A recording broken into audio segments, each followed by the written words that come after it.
jerk. You're listening to What'd I do? Here. That's Rob A McCarran. new little browser page up. And what did I just do? Are we on? Oh, yeah. Oh, we're on. Nope, I'm not even editing. We're on. That's how we're starting the show.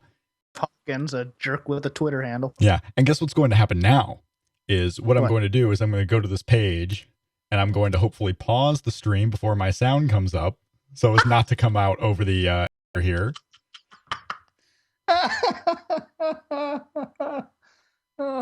Yep. So, yeah, if you're listening live or watching live on YouTube, youtube.com/voices of wrestling, what you'll see Jeff reacting to a lot is the Bengals game on NBC.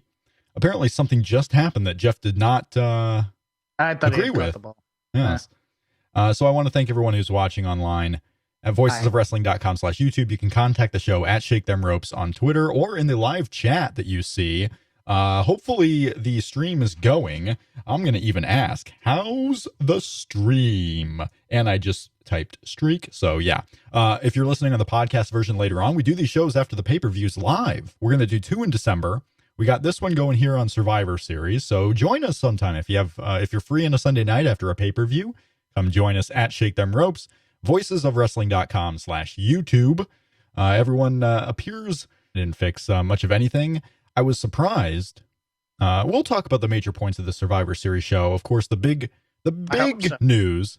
Says the stream tonight is better than the WWE Network stream.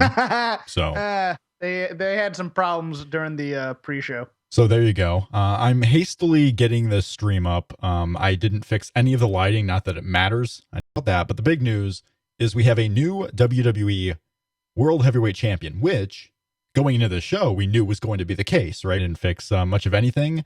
I was surprised. We'll talk about the major points of the Survivor Series show. Of course, the big news. We are going to new authority figures guy. Wow, who could have predicted? Yeah, well, me. Let's be fair here. It was a little unpredictable because that was one of those things that looked pretty The thing that angers me about this isn't that Sheamus is the Roman looked like such a geek. Roman now has a shorter title reign than Rey Mysterio Jr. Mm-hmm. You know, that first broke kick and become the authorities guy. No, I get that. I just mean at the beginning of this tournament, even before it started. I mean, and after the first week, even when Sheamus was eliminated, I said Sheamus is winning the tournament. Yeah, so, that's true. No, you know, the thing that angers me about this isn't that Sheamus is the geek. He's a geek. And nobody's going to want to see him win this belt from Sheamus. I think Brock's going to win it from Sheamus. I don't think that's I think that's the move to make. And then you try and once again build Roman back up for WrestleMania. But I don't know what they do with Roman to help get him back as a credible contender here now, because there's a lot of characters 1, 2, 3 with a lot of nothing going on to them right now. And, you know, that just baffled me. I knew Sheamus coming in, and after the first kick out, it's like, okay, cool. Maybe they have a bit of a match here and Hunter interferes. Cat says, I sound like Darth Vader tonight. Do you get that vibe, Jeff?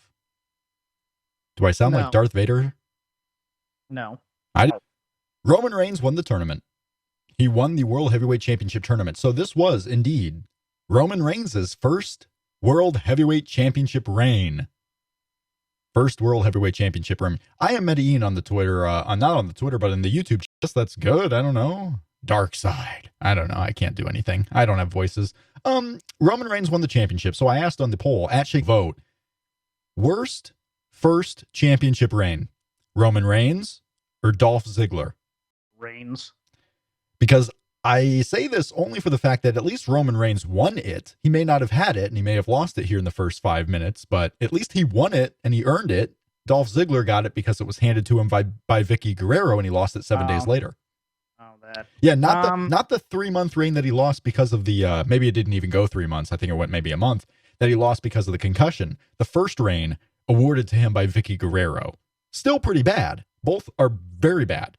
Right. Well, I'll stand by my statement. How about this? Yes. At least Vicky giving him the belt made him a not credible champion, and then the fans could boo him because he didn't quote unquote earn it. Right. They're going to try and push this as, oh, he took advantage of Roman when he had already gone through a tournament and it was so hard, and that was unfair of him. It wasn't unfair of him. He has the Money in the Bank case. Cole was trying to hard sell that on the ending here.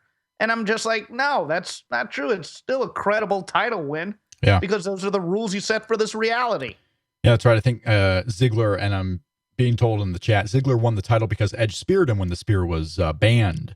Yes. So he won it, but he won it, by not really winning it. And that was the first corollary I had, is this was definitely a possibility going into the show. Going into Survivor Series, the possibility was Roman Reigns wins the championship, and then Sheamus cashes in.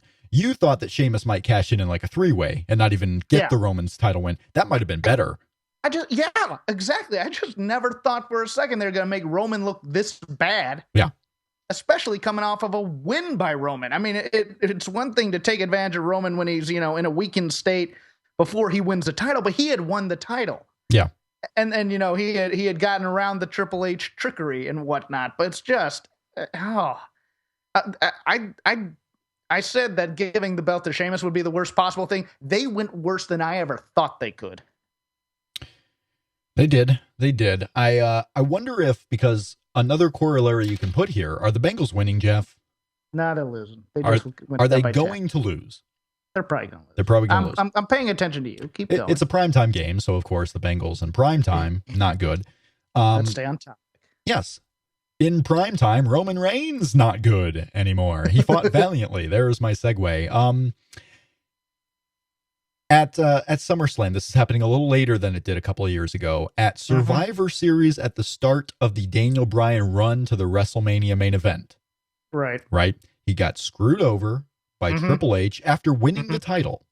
So his first major, his first WWE championship reign, or that reign in particular, ended with a whimper after the big build up to the win. And then you got the Bryan payoff at WrestleMania.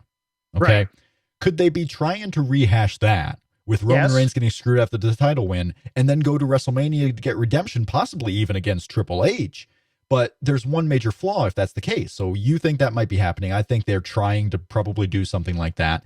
One major flaw, Jeff, and that is the fact that Roman Reigns ain't no Daniel Bryan in terms of the crowd reaction. No, that crowd hated him tonight. Hated him, and after the loss, after getting screwed by the authority that the fans have been so against, after getting screwed by the authority, after Survivor Series ended and you had the WWE Network exclusive with the emotion of Roman Reigns, the crowd was booing him. They had to play his music right away because the normal pop that you see where the wrestler who gets screwed starts getting up and the fans cheer him for the effort, they were booing him. They played the music and he walked right out. This group of audience here, the fans that were in the building, the fans on TV, I think the fans in a majority of arenas nationwide aren't going to be clamoring for a Roman Reigns title rematch like they were for Daniel Bryan or to get behind him so much. I kind of alluded on our show Thursday, he's Lex Luger from the late 80s, and I think he is. Now, nobody's going to get behind him because they don't think he's going to win, and once he does win, nobody's going to care. Yeah. Yeah, I just don't, I mean, I hope, I wanted them to do the Roman Reigns title win here. I thought, you know what? Let's go with it. Let's see what happens. I wanted him to do the title win, keep the championship on him, just go with it, see what you have. But now, you wanted him to hold off the coronation of Roman Reigns till WrestleMania. And with what we got tonight, that might have been a better idea because now the first big win for Roman Reigns, Survivor Series, where he gets screwed. Yeah. No, now you can't do that build because he wasn't really screwed out of the title. They're going to try and push that, but he wasn't really screwed out of the title. Yeah. It's allowable in this reality that Sheamus can come down at any time and cash in a briefcase. So you can't go, oh, this is so unfair. He's an opportunist. Nah, we've tried that before. That story's been played out. We've had Money in the Bank for a number of years now. They did everything they could with Roman Reigns to get crowds on his side. He beat Alberto Del Rio. He wins the title match, which was pretty anticlimactic just because I don't think anyone was expecting a finish at 10:40. Yeah. I mean, they were going to false finishes a half an hour before the pay-per-view window closed. They went off the air, I believe, at 10:45. Roman Reigns did everything he could. He speared Triple H before Triple H could screw him. I mean, he saw that part coming, right? You saw the Triple H going to screw him. So right. He did what the smart baby faces should do. He's not waiting to get screwed. Exactly. But then Sheamus comes out, does the 2 bro kicks. He fought off valiantly. I thought after the first bro kick, especially because normally on these, come down with the briefcase title matches, they wait for the guy to get up. They've been doing that a lot lately. It wasn't always the case, but this one, Roman Reigns was down on the mat. Charles Robinson started the title match from the briefcase without waiting for the guy to get up. Sheamus goes. Yeah. Roman kicks out. It's not a hard fast rule, but they've done it a lot lately. So I was surprised they did it this time. I thought for sure Sheamus was going to lose. I thought Roman was going to get the coronation here where he beats everyone for the title tournament. He spears Triple H. And then he thwarts Sheamus's cash-in attempt, and Roman Reigns is this big, strong world champion who took on all challengers, literally all challengers, the Authority, Sheamus, people who weren't even in the tournament, and comes away as your champion. And we have to see Brock Lesnar, the man this beast who can't be beaten by almost anyone, except for The Undertaker once. We would have to see Brock Lesnar against the unbeatable Roman Reigns, who's on a tear. And that could have been a really cool story built up. The fans would not have been on Roman Reigns' side, but it could have been a big story to tell. Yes. But no, all that was for naught. As I'm thinking of all this in 1 minute, Sheamus ends up just getting the win anyway. Yeah, and what did Sheamus do to really make himself seem like he's going to be a great champion? He's going to be, he's going to be even worse than Seth Rollins because, he's been on TV. He hasn't gone away for a while so that we can actually miss him. He was on this show an hour earlier getting beat up by a geek squad. Yeah, he was. Sheamus was, part of me thinks, and he was in the elimination match earlier, and we'll go through this card to get every match in, but the other elimination match, yeah. He was in the main elimination match on the pay-per-view show, and it took 4 guys to beat him, right? It took almost the entire other side to defeat him as his team members left him. He was made to be a joke. He did the white guy doesn't fit in with the cool kids joke. Yes. They did that. That's your champ. The champion. He's the guy that Triple H said, you know what? That was a funny joke. A dad joke that Triple H, I think, would actually like, by the way. Like, I envisioned during that New Day entrance where Sheamus backs away in shame. Triple H is backstage howling. You're working yourself into a shoot here. Don't do that. Oh, I think he was backstage howling. I love this joke. Why aren't the crowd laughing? I loved it. That's Triple H's guy, Sheamus, going into the Royal Rumble season as the World Heavyweight Champion. And I would suppose that would be your Royal Rumble match, right? Sheamus and Roman Reigns? Or do you think Roman Reigns might have to go through the Rumble because he is not on the Authority side? Yes. And I think he would probably have to start at number 1 or 2. So if Roman Reigns wins the Rumble, you think they're going to do Brock and Sheamus? Because Sheamus can't go into WrestleMania as the champion. Sheamus can't go in as champion. I think Brock takes the belt off of Sheamus at some point, and then it becomes Sheamus or not Sheamus, but Brock and Roman again. Yeah. Then just super anticlimactic, because when is Roman going to get his revenge on Sheamus? Which is something that, maybe most people don't want to see, but if you're going to tell the story where Sheamus screws Roman, you want to kind of see that revenge, no? Or is the screwing more, is that heat put more on the Authority and really nothing to do? It's on the Authority because they set it up. Okay. Hunter comes out, he sets up the whole thing, and he's the one who lifts up Sheamus's hand. I think the heat's on the Authority right now. Yeah. I don't think the revenge is that necessary, but I could see them doing it the other way where Brock wins the Rumble and Roman somewhere down the line gets a title win. But right now, I see Brock destroying Sheamus and then Roman to help build him back up as a one-man fighter, a lone wolf who's overcoming the odds, gets screwed by the Authority and gets a low number in the Rumble and wins. Is it good that there is this, it's sort of unpredictable, right? We think Lesnar's going to be in the picture. We think Roman Reigns is going to be in the picture. We don't know who's going to win the Royal Rumble. We don't know when Lesnar might get in the picture. We don't know if Reigns is going to get revenge on Sheamus or possibly Triple H at WrestleMania, because there is that opening. You could very well do Reigns and Triple H. You can repeat almost verbatim the Daniel Bryan Triple H story. I think they're trying to in many ways. But it's just not. Although that was done better because at least Triple H pedigreed him, and then Randy Orton came down and got the pin. I mean, they're trying to do the retcon. See, you jerks, you screwed it up the first time. Could it be somewhat good, though, that there's this air of unpredictability? You're going to have people talking about the Sheamus win, people talking about the Roman Reigns issue from tonight. Could it be good for viewership levels? Could it be good for interest in WWE? Could it be good for us? I mean, we have a show where we have to talk about what's going on in the WWE, and we have no idea right now, and there's certainly a lot in the past that's happened. I mean, is this good in any way for just us talking about WWE and for interest? You think it's unpredictable. I think it's it's a little unusual, but it's not that off the beaten path where you're going, well, gee, Sheamus as a champ. Who could have ever seen that coming? Maybe Sheamus is a guy that they've always liked. Why would the unpredictable would be Kevin Owens being the champ right now? Right. Yeah, I guess you're right.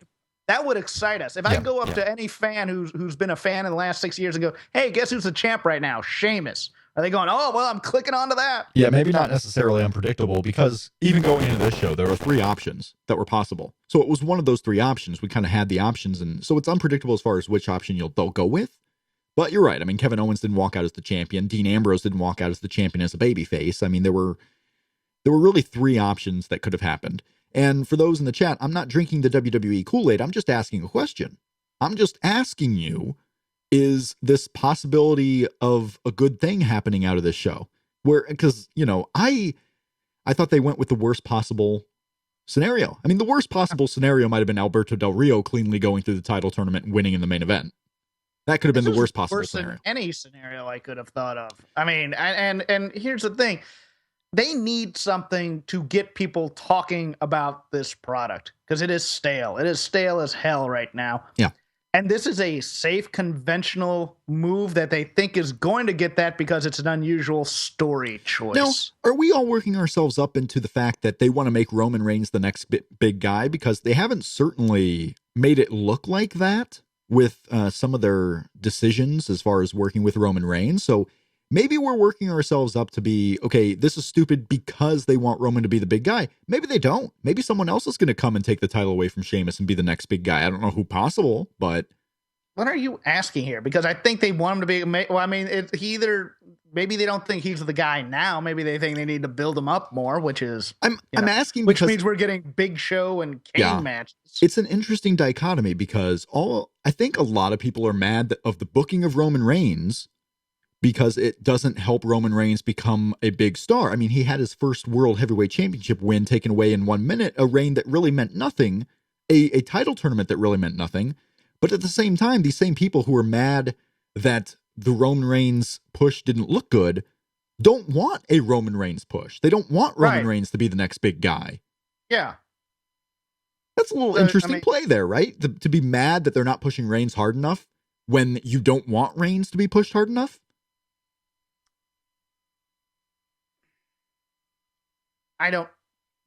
You're putting me a bit on the spot here. There's...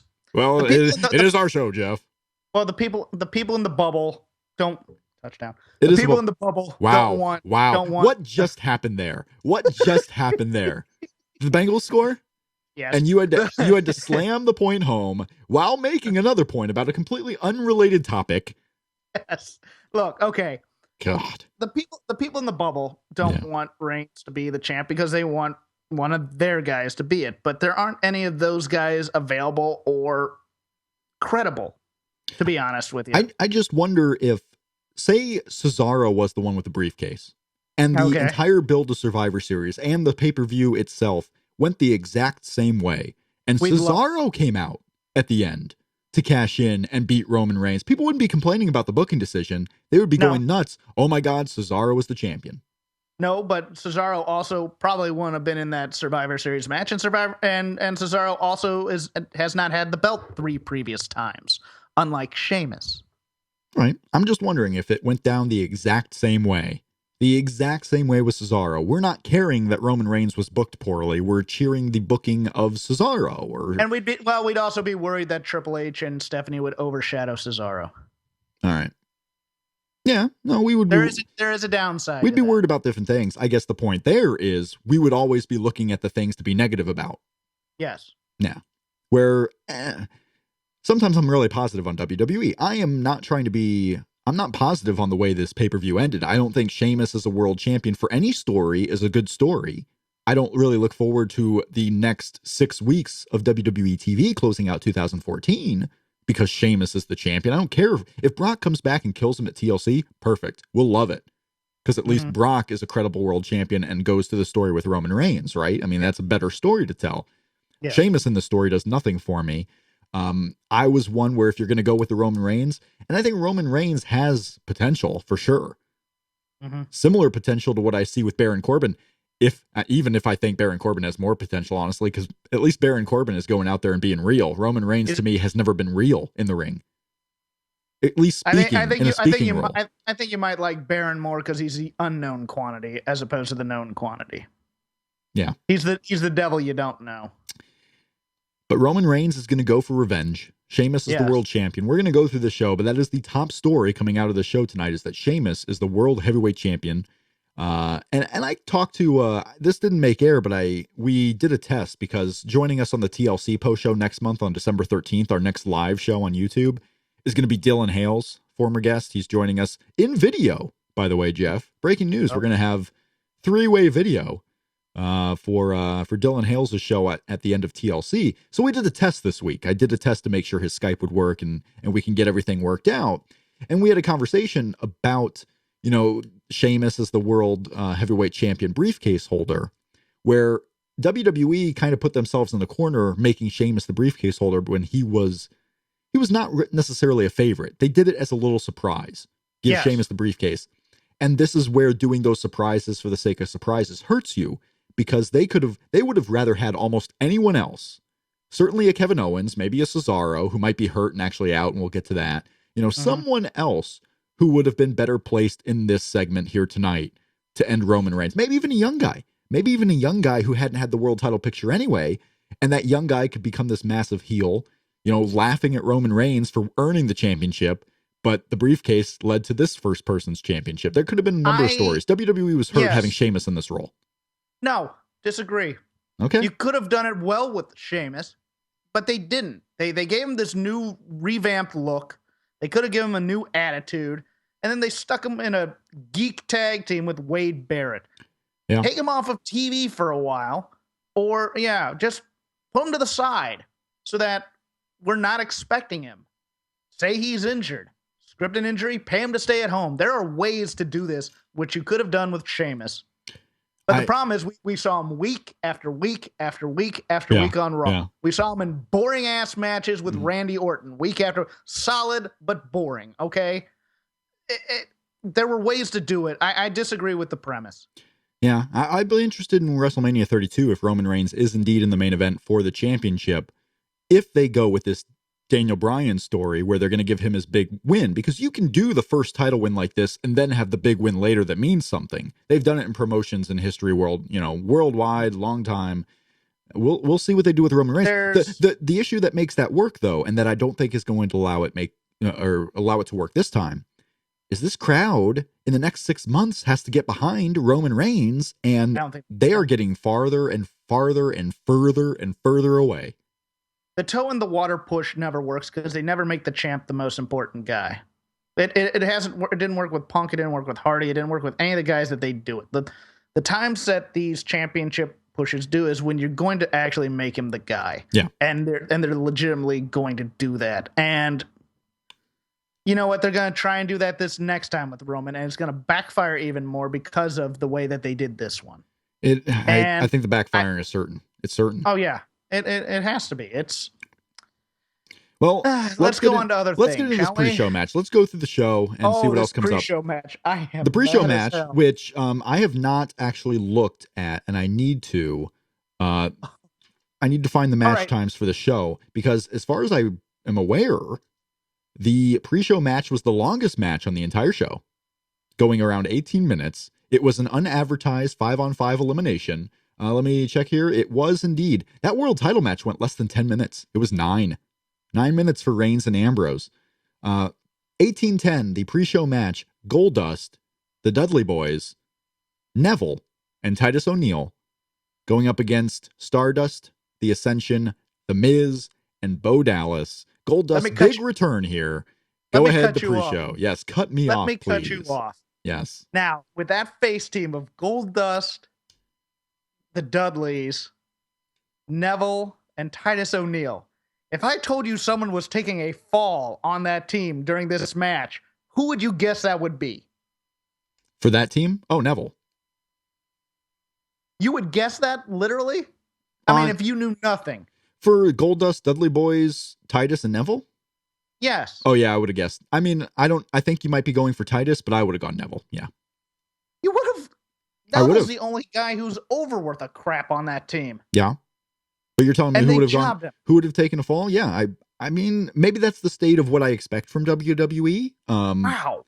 It wouldn't have been Goldust on the big return because it looks like. So what happens here is Cesaro was reportedly supposed to be in this match, but Cesaro has an injured shoulder. Okay, so he might be out for a while. He might miss WrestleMania as well. He might have the Sami Zayn, Hideo Itami luck going right now. So Cesaro was out, Titus O'Neil was in.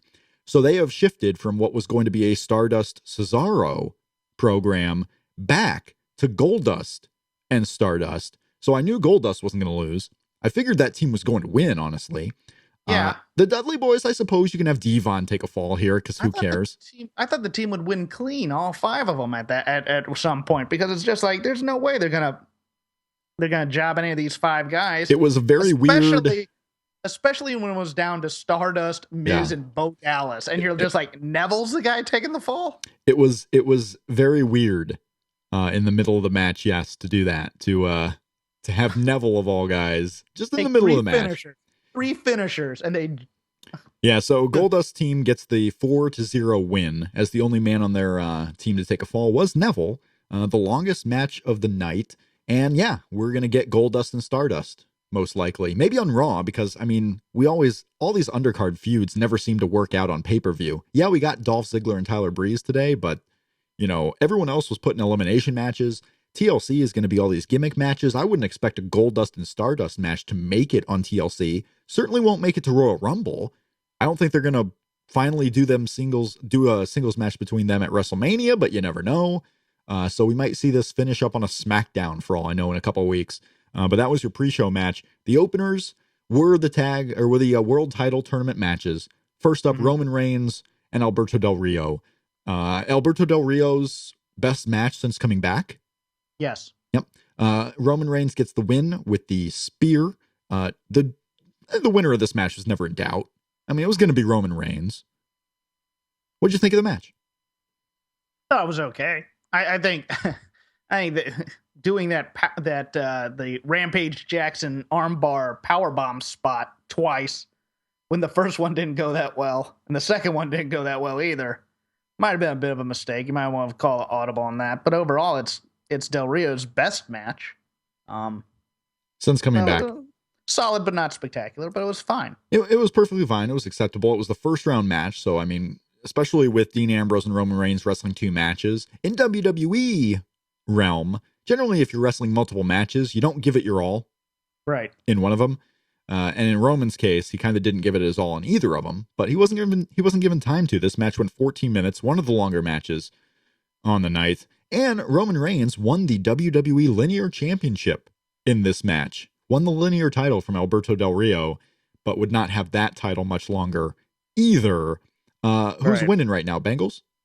No, they're driving, but no, they're driving. So I just noticed the gays go that way. I noticed the gays go a different direction. Don't call me out because the audio people don't care. Let's go. Hey, if you're an audio person, you want to see Jeff's gaze as Andy Dalton drives to the end zone.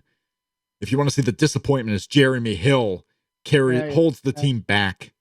If you want to see Jeff Hawkins hold up a Giovanni Bernard poster and say, push this guy, then you should watch the YouTube post shows. Dean Ambrose, Kevin Owens, 12 minutes. Ambrose won with the dirty deeds. And then during these opening matches, Triple H was watching intently backstage. Yes. Watching intently. Further teasing one of these guys might be his man. But yeah, Dean Ambrose gets the win. So the final that I think everyone thought we would get, Dean Ambrose, Roman Reigns, and we had to wait 2 hours to see what the resolution would be But in between, we got another Survivor Series elimination match. Well, let me comment on the Owens Ambrose match. I thought Owens Ambrose. I thought Owens was very good in terms of acting like a dick heel in this thing and keeping a crowd that was hot and cold throughout the night into this match quite a bit. I thought he was great, especially like the headlocks or chinlock city. I thought that was great. That kind of stuff, playing to the crowd as a heel. I thought Owens was very solid here in defeat. Yeah, it was a good match. And Kevin Owens on Twitter after the fact said he was concentrating too much on his Intercontinental Championship and he was a victim of a Montreal screw job.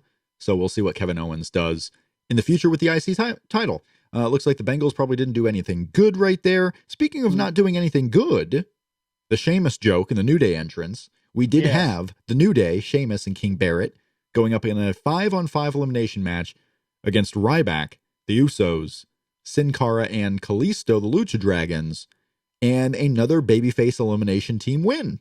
We had the Ryback, Jey Uso, and Kalisto as the final 3 survivors, or in WWE land, the sole survivors, getting the 3-0 victory on the heels. The New Day not taking falls, all of them, just walking out in the middle of the match, leaving Sheamus by himself. Yep. And this was a pretty basic elimination match. Clunky finish because they did the gimmick where the 3 remaining guys, Ryback, Jey Uso, and Kalisto, one would get in the ring, the next man up would immediately make the tag while that guy is hitting his big move. So Kalisto hit something, then Jey Uso tagged in while that was going on, hit something, Ryback tagged in while that was going on, hit his move. 1, 2, 3, they get the win. Michael Cole was about 2 minutes late to all these tags. The camera didn't catch the Ryback tag. And if you weren't necessarily paying close attention, you wouldn't known that any of these guys tagged in. So you had a legal man situation. It was just a little clunky finish. The match was okay. Yeah. Just a weird finish that if you weren't paying super close attention, you would have been a little confused. This match was all about the moment of Wade dancing with the New Day. Yeah, we had the dancing. And you could argue that this entire match completely was just about the New Day. Because what are we getting here? What are we getting? Big Ryback push? God, I hope not. So it was really about the New Day. You had Kalisto and Jey Uso, so only one member of each tag team surviving, the other members losing there. And you had Sheamus looking like a fool, getting the pin fall loss at the end. Only to later on. Yeah, argument with his teammates as well. Argument with his teammates. Good for Sheamus. Well, now he doesn't have to worry about teammates, right? He has no teammates. He is the man on Team Authority. No teammates he has to worry about. He doesn't have a cane that Seth Rollins had to deal with. He's just all by himself. Right. And this sets up, of course, speaking of Sheamus again, sets up that big, much anticipated Sheamus and Seth Rollins program to close out 2016. I know you're excited, Jeff. Don't try to hide it. Charlotte and Paige, the match that everyone's been talking about for the last week. Yes. They went out there and had a pretty good match. I thought so. And then it looked, if you were to read the reactions on wrestling Twitter, you would have thought they had the worst match of all time. They went out there and had an NXT TakeOver match. That crowd was giving them nothing. The crowd gave them nothing. And I think that's what most people were looking at. I think that's what was affecting people's... Yeah, the crowd gave them absolutely nothing. The crowd was dead silent. Paige tried at the end there when you got to the closing spear spot. You know, Paige was standing up there trying to get the crowd involved in the barricade. Right. Just didn't happen. Yeah. This match was really good, I thought. I mean, nothing bad. I think Wrestling Twitter was really harsh on it. It deserved better. It went 14 and a half minutes. Charlotte gets the win. They did not indeed show in the recap video promoting this match the Reed Flair line, so they thought better of it. They cut that part out, and we had a wrestling match. There was no wild brawling. It was mostly technical, or at least attempts to be technical, and Paige got the win via tap out to the figure 8 in one of the better matches on the show, honestly. Did you just say Paige got the win via tap out? Charlotte got the win, sorry. Okay. Charlotte got the win. Charlotte got the win via tap out to the figure 8. Charlotte retains the championship in a match that, I thought if you're hard on it, if you were bored by it, I guess I can understand the being bored by it. Yeah, I could. It was still a solid match. But it was solid. I mean, it's not like they went out there and just were completely lost for 14 minutes. They had what I think if they had that match in Full Sail at the height of Charlotte, people would have been raving about this match. It's impossible to say. Yeah, that's for a sure. Theoretical. It's a huge theoretical, impossible to say. But if you have this match last July at the TakeOver, I think people are really into it. And, it's getting shit on right now just mostly because of the Raw angle. In my mind, because of the Raw angle is why people were going to give this no shot. And add in the crowd response, the lack of crowd response added to the point where it was getting no shot. Yeah. Tyler Breeze and Dolph Ziggler. Tyler Breeze's finisher now is the Unprettier. Mm-hmm. It's his official finisher. Tyler Breeze got the win. 6 minutes. Had to save up for that 6-minute Undertaker entrance that we got next. But Tyler Breeze, Dolph Ziggler. Cole and JBL at the end of this one. Yeah. I can break the news that the Bengals appear to have lost. No, they're about to lose. They just the minute left and the Cardinals are driving for a game-winning JBL and Michael Cole could not have put Tyler Breeze over more than they did at the end of this match. To the point where JBL was comparing Tyler Breeze to Shawn Michaels. That's a bit much. I was surprised it was a clean win, though. Very clean win. Dolph Ziggler went out there. I thought for sure it was going to be a summer distraction finish. I don't know what Dolph Ziggler's trying to be right now. Because he had that period where he was being like the grunge rock fan with the Metallica and the Megadeth stickers. He was trying to be a Hesher, yeah. Yeah, so he came out with that. He's got the long tights now. He had, what appeared to be pearls all along his tights. He's got the purple jacket with the strings. He comes out with his no longer blonde hair. It's dirty blonde. It's back to what it regularly is. But he goes out there and he's got the eye black on his face. Am I missing something with the eye black? Is he trying to be like a football player who is now just a pretty boy, like underground rock fan? Like, what is Dolph Ziggler trying to be? I'm just someone who's reinventing his look. That's it. That's it. A guy who on Twitter these days, and Twitter means nothing when it comes to what wrestlers say, talking about how he has 2 years left in WWE, how he's going to finish out this contract and not come back. And he sees himself in 3 years in LA full time on the comedy circuit, which good luck for him because reviews for Dolph Ziggler comedy have not been kind. Well, he's in Arizona now doing comedy. Yeah. Well, this is on Twitter. He's talking about how he's going to be in LA full time. Oh, like, good for him. If you can be an actor or do whatever, I mean, good for you. But this is a guy who's going to be in WWE 10 years from now if he's not cut first. Yeah. Dolph Ziggler's that guy, right? I mean, he's going to be around for a while. But yeah, Tyler Breeze gets the win. Put over huge to the point where I don't know what they're going to do next with him. And I still wonder if he's going to be on TLC because this is a guy who is still advertised for the NXT TakeOver Europe tour. He's advertised for that TakeOver show. I don't know, maybe if he goes out for the TakeOver show. He doesn't have a match scheduled. He might be off the tour completely at this point. He may be taking on Breeze on those shows. Well, no, I'm talking about Breeze. I'm sorry. Yeah. I thought you meant Ziggler. You were going. I'm sorry. I'm missing names. I don't know what's going on. Dolph Ziggler is not advertised for the TakeOver Europe tour. Tyler Breeze is. Right. Tyler Breeze is advertised for these shows. I don't know if he's going to make it. I don't know. Do they do Dolph Ziggler again with Tyler Breeze? Does he move on to something else? What is next for Tyler Breeze? How can you do Ziggler and Breeze again after beating a guy clean? That's what I don't get. But they've done it before. Oh, they've done it before. I know that. I know they've done it before. They've done it before. That just seems ridiculous. Oh, they've done it so before. We have, Jesse in the chat saying it's a Motley Crue cosplay on the part of Dolph Ziggler. Motley Crue cosplay. Why not? Sure. And then Christopher in the chat room says Dolph Ziggler was dressed like a slutty Christmas tree. That's ball game. It's the ball game. It's over, guys. Yeah. It's over. Now turn on Walking Dead and give us spoilers. I don't watch The Walking Dead. Spoiler alert. Jeff doesn't watch The Walking Dead. What's next? What's next for Tyler Breeze? Probably a Ryback or a Neville or is there anyone? Neville, probably a good pick with Neville. Another guy that you can give an easy win to. Yeah. Tyler Breeze beating Neville. I don't really think there's anyone else out there that goes with the gimmick. I mean, he just joined with Summer Rae. There's no other woman manager right now, is there? That he can just kind of naturally feud off with Summer Rae versus somebody? No. Yeah, I mean, I don't know what's next for him. We'll see on Monday. We're going to get it on Monday because we're 3 weeks away from TLC. We might get the top couple of matches for that pay-per-view on Raw tomorrow. Because we're close. I mean, we are coming up to TLC. We got TakeOver on the horizon too, and then you get the year-end time where you're not going to see much of anything new. Right. And you're going to get the mysterious, you might get a small program. Remember, Daniel Bryan turned and joined the Wyatt family during that Christmas time a few years ago, and it's probably the best time for it to happen because everyone needs to forget that. Well, the Wyatt family's dead. Dead in the water too now. Wyatt family might be dead in the water too. Kane and The Undertaker against the Wyatts. It was indeed Luke Harper. It was Luke Harper and Bray Wyatt. 10 minutes. Kane and The Undertaker get the win. The tombstone on Luke Harper. Undertaker gets the pinfall victory. And aside from the match wasn't anything special. I don't know if I expected it to be. Rowan gets taken out.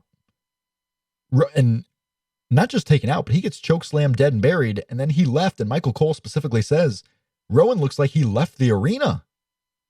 Yeah. Could that be the breakup of Rowan off of the Wyatts again, only to rejoin the Wyatt family in the summer of next year? It might be him getting a pink slip. It didn't look good for Rowan, did it? No. It was one of those weird, like WWE sending a message angles where they just get rid of Rowan. And then Friday, don't answer your phone, Rowan. On Friday.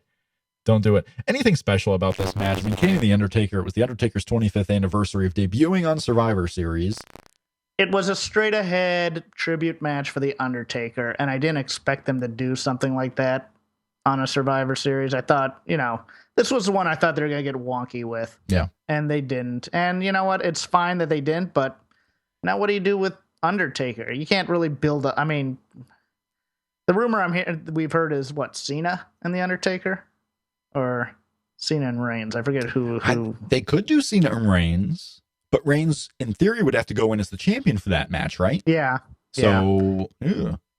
I don't know. I mean, you got all these. Now you have all these characters that you have nothing to do with. You have 4 Wyatts who, they're big, but they can't beat anybody. And you have Kane, who nobody wants to see do anything. And you have The Undertaker, who's going to go away for 2 months.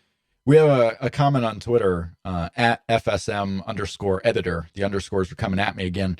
The whole Daniel Bryan angle was not to set him up for Mania. He was only put in that match when they had no choice. We know that. I'm wondering if they're going to repeat with Roman Reigns what ended up happening with Daniel Bryan. Not what they had planned to do with Daniel Bryan. I think they will take what actually ended up happening with Daniel Bryan getting the WrestleMania main event. I think they're trying to repeat it. I mean, we could see it's going to be 6 months of a story here. I think they're trying to repeat that. It was almost verbatim here tonight with the closing segment. And we're going to repeat it with a guy we'd like to win. They saw it worked with Daniel Bryan, right? So why would it not work with Roman Reigns? Why would it not? Right. Ugh. And it's not. They're going to see why it won't. And Daniel Bryan's going to come back. He's going to get that clean bill of health. And guess what's going to happen? Fans are going to clamor for Daniel Bryan to be in the main event of WrestleMania, and they are going to poo-poo on Roman Reigns even more. They're not bringing him back before WrestleMania. He's not coming back. If they don't bring him back before WrestleMania, he's not coming back. This would be the time, right? This would be the time. You have Randy Orton out, Cesaro out, Seth Rollins out, Brock Lesnar at limited dates. No, if you were going to bring Daniel Bryan back, you would bring him back right now. The fact that they haven't tells me they don't want him back, period. I don't think they want him back, but if they're going to bring him back, due to a depleted roster, they're not going to do it before WrestleMania. There's no way. They'll bring him back eventually. I think they'll bring him back after WrestleMania. He may be that Raw after WrestleMania surprise. Could be. And then you have him do whatever. I mean, maybe give him to Roman Reigns, maybe send him some other way, Kevin Owens. Yeah, you don't want him anywhere near this WrestleMania card if you're going to put the belt on Roman Reigns. Yeah, we have a comment in the chat room. Let Undertaker solve the Sheamus problem. Let them do Undertaker and Sheamus with Undertaker retiring as the champ at WrestleMania. Well, then you just completely ruined whatever you had for Roman Reigns. Yeah, well, they also don't do that kind of thing. No, they don't generally do that kind of thing. It'd be cool, I guess, but it doesn't really play into what's been happening so far. It'd be completely out of left field, which we've seen things like that happen before, I suppose. Mm-hmm. But yeah, the match itself was nothing special. It was just Kane and Undertaker going out there doing the win. Kane soaking up the glory that is all meant for the Undertaker. I mean, I love Kane rolls when he's side by side with Taker because the fans are cheering Undertaker. They're not cheering Kane and the Undertaker. And Kane's out there like, yes, I'm part of this. I am a man on this team, and the fans are cheering for me, Kane. Yeah. I'm sorry, bud. They're really not. I like you. I mean, I'm a big Kane fan. Hall of Fame Kane. Hall of Fame. Hall of Fame. Oh, I'm gonna let you hang out there. Hall of Fame. You know what? Kane and Randy Orton should go in together. With Sting? Yeah, why not? Sure. I want to see a Kane match on the Takeover. Completely random thought. I want to see Kane on a Takeover. I want Randy Orton's return to be on a Takeover. Sure, he can be NXT champ. He can squash Devitt. I hope Daniel Bryan's first match back from this injury and from the concussion is a ladder match of some kind. You mean like last time? Yes. The IC title ladder match. Send him in there, buddy. No thanks. Yeah, send him in there. Unrelated note, I do like that Tyler Breeze is using the Unprettier, and the Unprettier is his. Keeping the name, because I figure this guy who was trained by Lance Storm probably asked Christian to use it. Mm-hmm. Probably asked, got the okay, and he's using it. And it's a little tribute to a guy who, in any other realm, was not going to get many tributes. I mean, no one's out there doing Christian tribute matches, and now you have Tyler Breeze doing it. There is the danger, though, because of, no offense, but Christian wasn't a guy Vince McMahon cared for terribly. Yeah. That washes off on. I just think it's cool. Breeze. I think it's cool. I think it's cool. It's a nice tribute, but at the same time, it's like, oh, this guy's smaller than Christian was. Why are we pushing him? I think it's a cool thing for Tyler Breeze to do. The main event was Roman Reigns, Dean Ambrose. The match went very quickly. I don't have 9 minutes. The match went 9 minutes for the World Heavyweight Championship. Weird anticlimactic ending. Yeah, I mean, Roman Reigns just all of a sudden gets the win. They were doing the spot where, I mean, after wrestling, you know, they're starting to get a little frustrated with each other. They're on the ground. They're doing the slaps. They're doing the punches. And then, blink of your eye, Roman Reigns wins. The big moment. Yeah. Spear, pins Dean Ambrose, gets the championship for 2 minutes. And at that point was your World Heavyweight Championship. Something I looked up and did not realize, because Dean Ambrose's year, the 2015 for Dean Ambrose, does not signal to me like a big year. This was Dean Ambrose's 4th main event on the WWE pay-per-view for the title. 4th. 2 matches with Seth Rollins, and he was in a 4-way with Orton and Reigns, I believe. Yeah. This was his 4th championship main event, not 4th match for the title on a pay-per-view, 4th last match on the show, main event for the title. Although technically, I guess it wasn't, because the main event of the show was Sheamus and Roman Reigns. Anything particular about Dean Ambrose versus Roman Reigns, the match? We know the winner. We know what happened after the fact. Anything in this match stand out to you? Crowd really liked him. Crowd wanted him to win. This crowd wanted Dean Ambrose to win. Most crowds, I figure, would want Dean Ambrose to win. And it's insane that it's like, well, we have this guy that the crowds really, really like. Screw him. Just wait for him to get hurt. Hey, take him off TV. Let me put some gasoline on this money over here.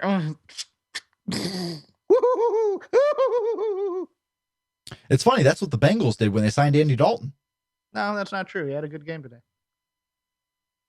Thank you. You can't troll me on this. Bring up Thursday. Okay. No. Okay. But this was the main event, and then you had the Sheamus match going 30 seconds. Sheamus defeating Roman Reigns for the title, cashing in the briefcase after the big pyro and confetti celebration. I mean, they are redoing the Daniel Bryan angle from SummerSlam 2013. That was my first thought when I saw the confetti. I go, oh man, it's Daniel Bryan the way they wanted to do it with the guy that they liked.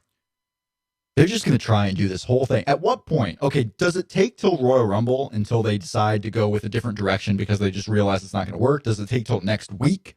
Does it go to Fastlane? Do they? I mean, at this point, hold on. What is a different direction to you, in your opinion? Roman Reigns getting the main event of WrestleMania. Roman Reigns getting the main event of WrestleMania right now. If they follow the Daniel Bryan angle, if they try to repeat that, he is in the challenger role in the main event of WrestleMania. At what point does Roman Reigns not be in the main event of WrestleMania if they do end up changing based on crowd reactions, based on someone else who comes in, based on Daniel Bryan, based on anything? No, he's in it. He's in the main event. He's in it. There's no way. There's just no a matter way. of who against. Yeah, and it's going to be Brock. That Fastlane show, Fastlane's in Cleveland in February. If I had a ticket to Fastlane, or if I'm getting a ticket to Fastlane in Cleveland, I'm anticipating one of two things. The Roman Reigns coronation show that sends him into the main event of WrestleMania as this big time, challenger for whoever has the championship. Or I'm expecting the Swerve to see how they change WrestleMania and get Roman Reigns out of the picture. It's going to be one of those two things. No. I think I know what it's going to be. This is going to be where he gets his revenge against Sheamus. Could be, yeah. Because I think Brock beats him I think Brock beats Sheamus for the title at Royal Rumble. Sheamus, having lost, wants to be in the main event of WrestleMania. He challenges Roman for the main event slot at Fastlane. And then you get Roman versus Brock at WrestleMania. I just don't envision, even with him siding on Triple H, we could see on Raw tomorrow, where Sheamus really isn't the Authority's guy, right? That just Triple H was out there raising the hand and then they're separated tomorrow. No. Oh, I could see that happening. They ended the show with both of them on the boots on his neck. Yeah. He's the guy. Yeah. They're going with this story. There's no... I'm telling you. What are you smoking right now? I'm telling you. I could see Sheamus being on his own. Just that. Okay, maybe Sheamus on his own, but that's what I mean. You have to give the Authority something. Oh no, I'm not thinking the Authority's going to dump on Sheamus tomorrow and beat him up or do anything. That's what I thought you were saying. No, I'm just saying go their own way, go separately. That's all. That's all. And then the story becomes, okay, if Sheamus were to go separately, where does Reigns go? Does Reigns go after the championship? Does Reigns go after revenge against Triple H? I don't know. But they're going to repeat this Daniel Bryan angle. Right now, if I'm watching, I'm expecting show by show for them to do exactly what they did with Daniel Bryan and the Authority. Show by everything. And yet the Daniel Bryan we want out of Sheamus is him losing in 18 seconds. That's what we want. Or I want. Because I can't stand Sheamus. On this show, on the pre-show and during the show, they talked about some of the programs coming up on WWE Network. The Stone Cold podcast is going to have Ric Flair and Shawn Michaels in what looked to be podcasts that have already been taped. Yeah. And they had clips ready to go. It's not going to be something live after a Raw. It looks like they were already taped.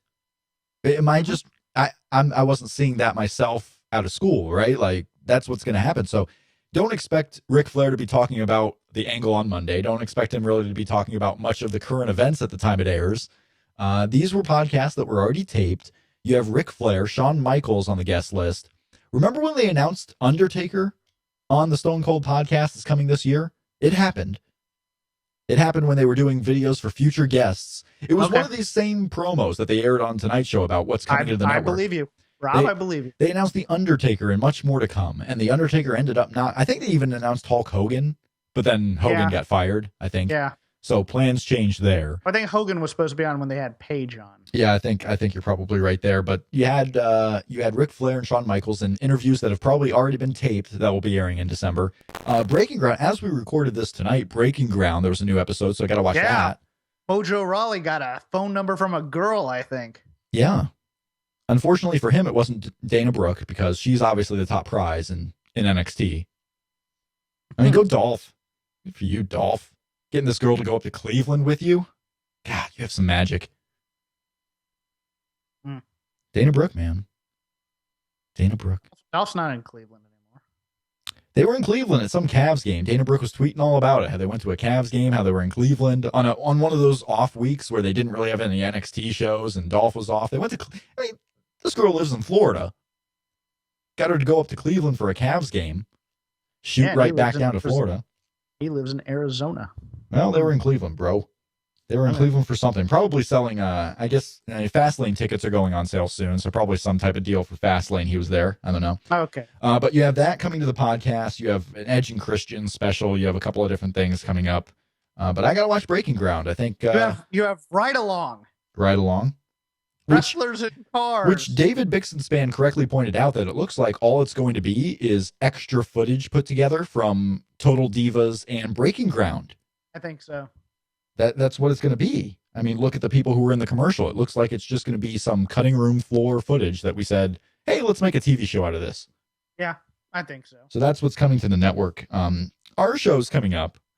We are, this is the podcast for the week of Thanksgiving, the Survivor Series post show. Happy birthday to you. Happy birthday to you. Is he going to go all the way with this? Happy birthday, Rob Karen. He's going all the way. Happy birthday to you. Gave me the false finish there and then went all the way through it. You're 30. It's all downhill from here. I turned 30 on Tuesday.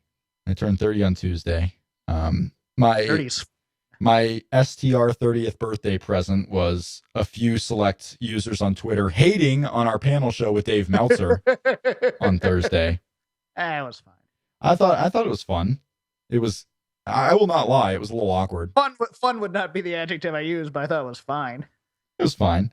Dave Meltzer helped us preview Survivor Series a little bit on our last episode on STR 118. I want to thank everyone for listening to that most downloaded show in our history. So I do want to thank everyone listening to the Dave Meltzer preview panel of Survivor Series, whether that's good or bad. But I appreciate all the feedback, whether it's good, whether it's bad. I mean, it helps us get better. Dave was having a rough week. It was a busy time. There was a lot of news breaking that day. He had done his newsletter. He was probably pretty tired. He had done a show I believe right before that with his website. So he had done a radio show and then came on. He was nice enough to agree to come on, as tired as he was. What was the Bockwinkel thing? It was the Bockwinkel thing. If I had remembered that, I would have pushed harder for you to cancel. Yeah, to be honest. But I appreciate him for as tired as he might have been to join us on that show. All of the negative feedback, really all of the negative feedback that if you thought it was awkward or not even just one guy, I'm just saying anyone who had negative thoughts on that show, just know, I mean, it was completely my fault for the negatives. I mean, even if he's tired, it's my job as the host of this panel to get him to kind of come out of the shell, right? That's any guest. And we've had pretty good luck on this show. We've had really good guests. And when we do have guests that might be a little iffy, I mean, you talked about it. We had Brodus Clay on the show, and Brodus Clay started the interview as cold as anyone could possibly start a show. And by the end of it, we were all having fun. We were laughing with Brodus Clay stories. Jeff was talking about his, California days doing football. Football, yeah. So, I mean, it's our job to get anyone who starts poorly to lighten up or liven up or do whatever the case. But it was I booked the guy on one of the busiest news days of the last month. Rob, you're being too hard on yourself right now. I'm just saying that it wasn't our guest's fault. Whenever if you feel like a guest is poor, it's usually my fault. But I want to thank everyone for the positive feedback. I want to thank everyone for the negative feedback because it does help us get better. I want to thank everyone for listening. I want to thank you for listening, for joining in. If you have thoughts on any of our podcasts, at Shake Them Ropes on Twitter. Jeff is at CrapGame13. The Voices of Wrestling forums, we post our shows up there so you can comment on them. So voicesofwrestling.com/forums. And I do want to thank everyone who listened live to the show on our YouTube chat, especially, those who have watched the WWE pay-per-view, those who skipped watching WWE Breaking Ground and decided to listen to us instead talk about Survivor Series. For all those listening on the podcast later on iTunes, Stitcher, TuneIn, I want to thank you for downloading the show and for sticking with us because it has been much helpful getting all the feedback on our shows, having you much helpful. Yes, been much helpful, Jeff. You realize I can see you when you make these reactions, right? Oh, I know. That's the whole point. I can see you too. But yes, it is my birthday on Tuesday, Thanksgiving on Thursday. I want to thank everyone for listening. We will be back with our next show on December 1st. The 1st of December, next Tuesday, is going to be our next show. We are live. Our next live show here on YouTube is going to be on December 13th following WWE TLC. We will be joined by Dylan Hales at Dylan Waco on Twitter. And then we'll be live only a few days later for TakeOver. Jeff hopefully will be with us because the issue there is TakeOver is going to start at noon your time on a Wednesday. Yeah. Noon on a Wednesday. And we will be live around 3 o'clock. In fact, maybe it'll be around 3 o'clock. I mean, we'll have the full schedule on our TLC post show, what we'll be doing live that day, but we will be live on YouTube following NXT TakeOver London. So we got some live shows. Listening on my phone until I get home, and then I can put it on the TV, and hopefully there's plenty of commercials I can fast forward through and catch up live to anything I miss. I'm ready to do this one on Wednesday, that Wednesday. Cool. we're going to be live with some shows that week. Survivor Series is done. We are moving on to TLC. I want to thank everybody here on the live stream, everyone listening out there, again, for joining Shake Them Ropes. Be sure to follow us on Twitter at Shake Them Ropes. If you're listening on iTunes, even if you're not listening on iTunes, head to our iTunes page. The link is at voicesofwrestling.com. Leave a review, write some feedback for the show. Let others find the show that we've been able to produce for you for the last almost 2 years. So thanks everyone for listening. We will be back on December 1st for our next episode of Shake Them Ropes, episode number 120. Go Shorty, it's your birthday. We're going to party like it's your birthday. We're going to drink Bacardi like it's your birthday. And you know we don't give a fuck if it's your birthday. Censor?